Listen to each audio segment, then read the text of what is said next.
ಚಿತ್ರರಂಗದಲ್ಲಿ ನಡಿ ಅಂತ ಹೇಳಬಾರ್ದು, ನಾಯಕಿ ಅಂತ ಹೇಳಬೇಕು. ದೊಡ್ಡ ಲೆವೆಲಲ್ಲಿ ಟಾಲ್ ಲೀಡರ್ ಅಂತ ಹೇಳ್ತೀವಿ. ಆ ಲೆವೆಲಲ್ಲಿ ಅವರಿಗೊಂದು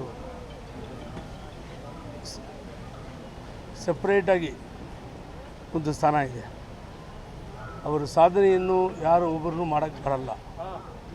ಸುಮಾರು 200 ಮೂವಿಗಳಲ್ಲಿ ಹೀರೋನಾಗಿ ಆ್ಯಕ್ಟ್ ಮಾಡಿದ್ದಾರೆ. ನಾನು ಒಂದೇ ಒಂದು ಇನ್ಸಿಡೆಂಟ್ನ ನಿಮಗೆ ಇವಾಗ ಹೇಳಬೇಕಂತ, ಮಾಜಿ ಮುಖ್ಯಮಂತ್ರಿ ಅಮ್ಮ ಅವರು ಒಂದು ಸಾರಿ ಮೈಸೂರಿನಿಂದ ಒಂದು ಹುಡುಗಿನ ಕರ್ಕೊಂಡು ಬನ್ನಿ ಅಂತ ಹೇಳಿದರು. ಹುಡುಗಿ ಭಿಕ್ಷಾ ಪಡೆದು ಡಿಕ್ಸ್ಟೆನ್ಷನ್ ಬಂದರು, ನಾಗರತ್ನ ಅಂತ.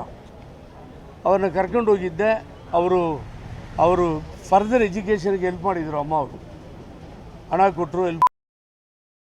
ಆವಾಗ ಹುಡುಗಿ ಹತ್ರ ಏನಮ್ಮ ಅವನ ಪೇರು ಕಂಪ್ಲೀಟ್ ಅವ್ರಿಗೆ ತಮಿಳ್ ಬರಲ್ಲ. ಜಯಲಲಿತಾ ಅವ್ರು ಕೇಳ್ತಾ ಇದ್ದಾರೆ. ಅವಳೇನು ಮಾಡಿದ್ರು, ನಾನು ಹೇಳಿದೆ ಅವ್ರಿಗೆ ತಮಿಳ್ ಬರಲ್ಲಮ್ಮ ಅಂತೇಳಿ. ನಾನು ಕನ್ನಡ ಮಾತಾಡ್ತೀನಿ ರೀ ಅಂತೇಳಿ, ಏನಮ್ಮ ಹೆಸರು ಅಂತ ಶುರು ಮಾಡಿ, ಹೆಸರು ಅಂತ ಶುರು ಮಾಡಿ, ಹೆಂಗೆ ಓದಿದ್ದೀರ ನೀವು, ಭಿಕ್ಷಾ ಪಡೆದು ರೋಡಲ್ಲಿ ಬೀದಿಯಲ್ಲಿ ಕಷ್ಟ ಬಿದ್ದು ಹಿಂಗೆಲ್ಲ ಮಾಡಿದ್ರ. ಅವರೆಲ್ಲ ಆ ಕಥೆ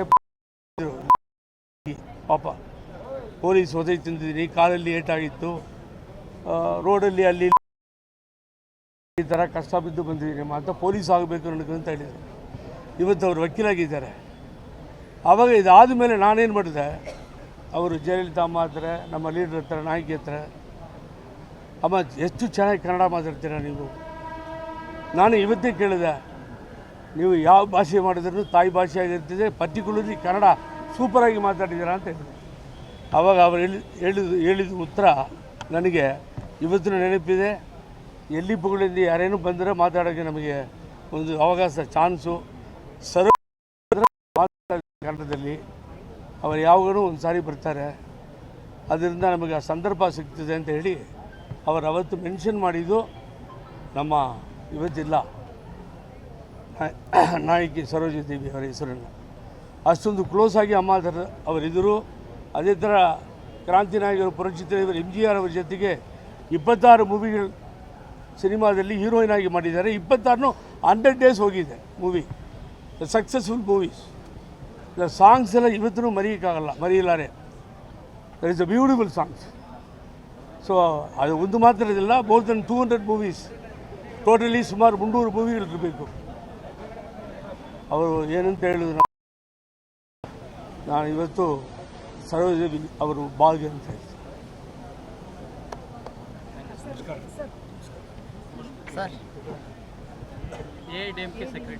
ಹೌದು ಸರ್, ನಾವು ADMK ಪರವಾಗಿ ಪುಗಡೇಂತಿ.